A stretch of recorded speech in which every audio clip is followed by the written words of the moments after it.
I'm Kia. As Helen said, I'm the editor of outdoor travel blog Atlas and Boots.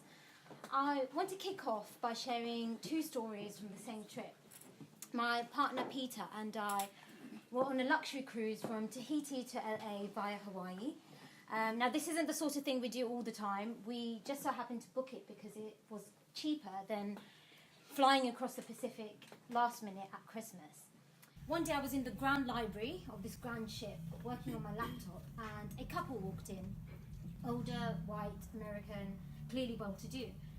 And the woman said to me, "Do you know what time the steak restaurant opens?" And I said, "No, sorry, I don't." She said, "That's all right. Do you know where it is?"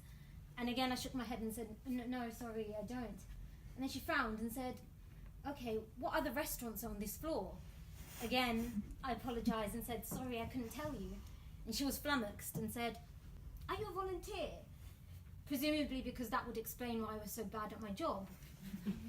I shook my head and smiled sympathetically because I knew she'd be mortified and said, "No, I'm a passenger."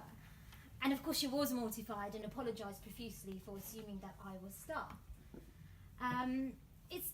Part of it was probably because I was on a laptop, I was behind a desk, and I was much younger than a lot of the other passengers. But it's probably fair to say that my skin colour also played a part, given that most of the staff on the boat were Asian. But I want to flip that around and tell you another story.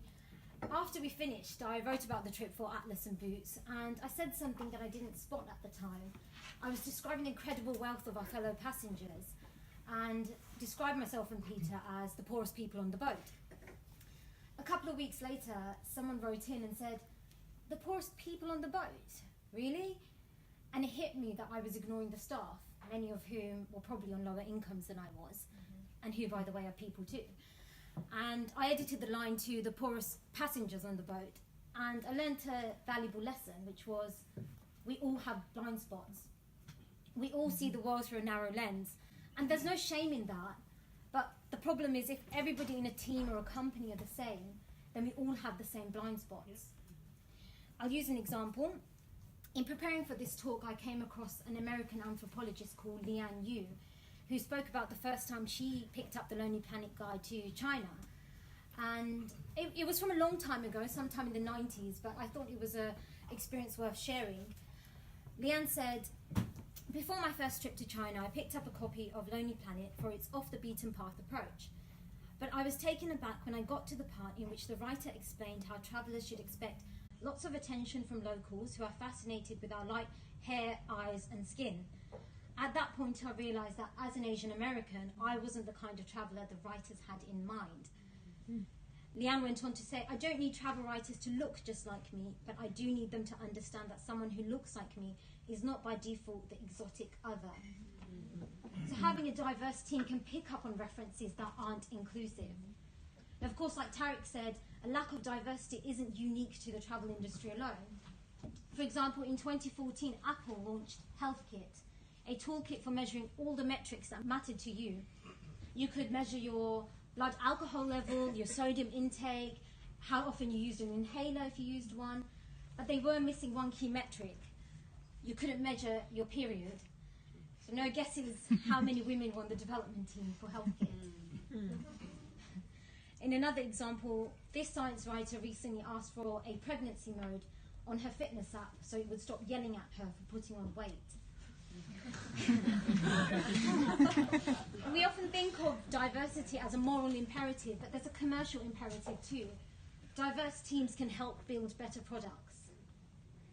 Now, before I go on, I'll tell you a little bit more about me. I'm the author of 2 novels. I have another one coming out next year with HarperCollins. Please buy it. I'm a starving writer.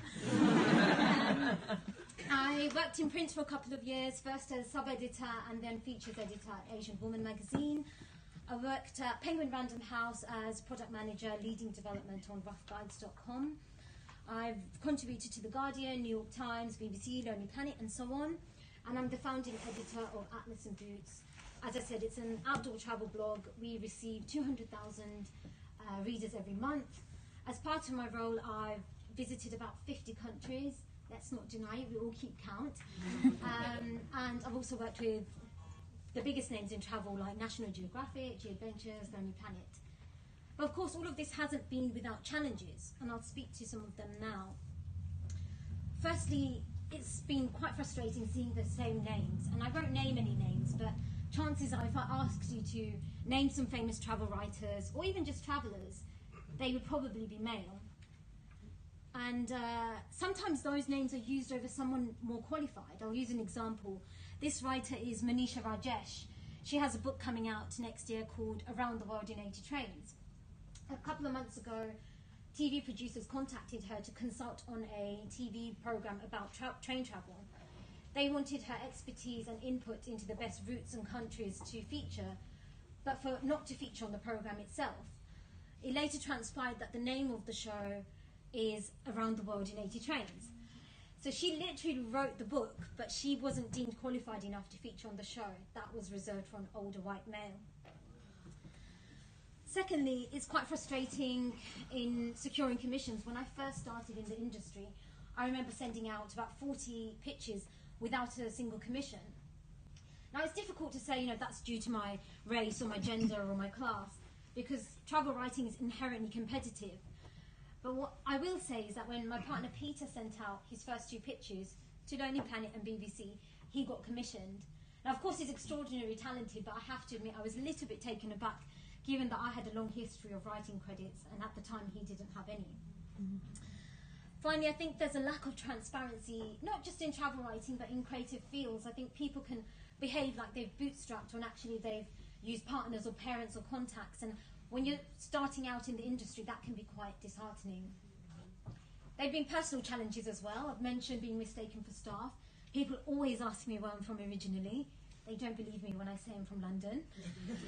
And I'm seen as a docile Asian woman, so if there's a queue to be cut or space to be invaded, it's usually mine. So given those challenges, how did I get past the gatekeepers? I made my own building. That's right. Yes.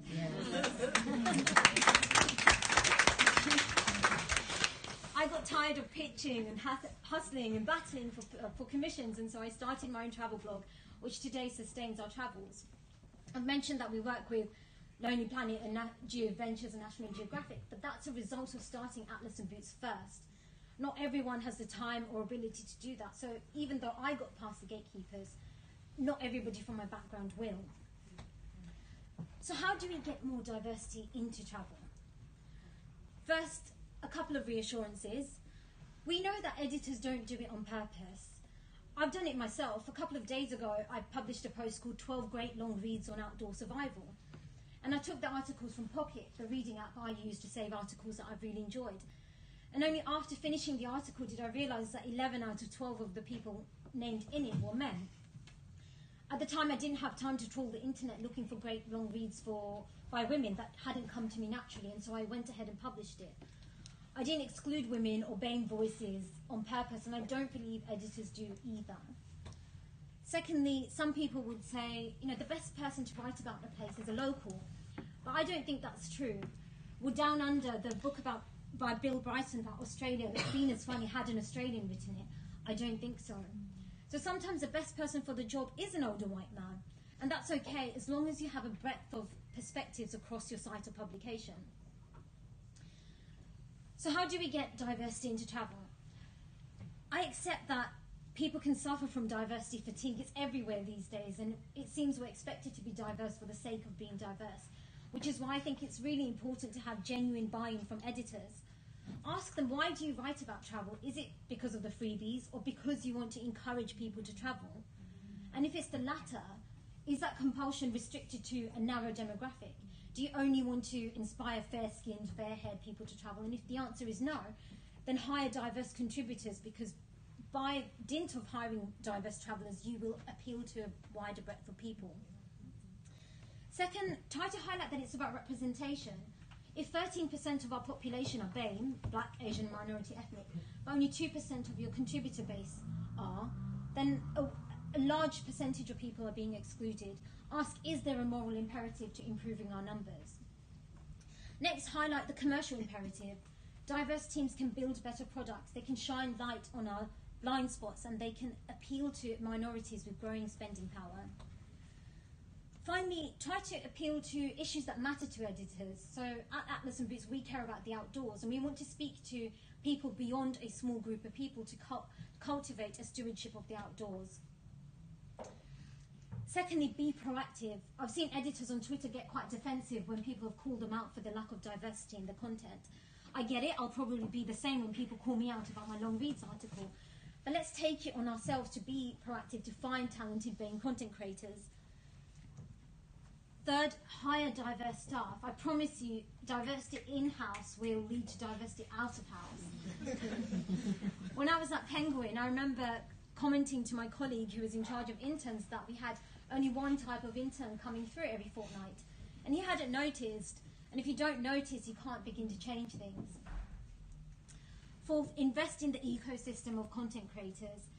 Understandably, editors look to their own networks and contacts for contributors, but that can lead to a homogeneous base. Look at vloggers or Instagrammers with a wide readership, because there are fewer barriers to those fields, and it's fairly easy to assess the quality of someone's work. Invest in the ecosystem like Lonely Planet do with Pathfinders, and develop relationships with talented creators. Finally, work on the pipeline. I accept that you can't hire 13% BAME if only 2% of your applicants are BAME. So I would urge companies to get involved in the pipeline, and not just at Freshers Week at universities, because it's almost too late by that point. Go to schools and colleges, talk to people, encourage them to engage with creative fields, encourage them to get out there, show them pictures of Lakpa Sherpa, the woman who's climbed Everest 9 times. Show them that there's a place for them, that the gates are open, that they can step through. Thank you. Yeah.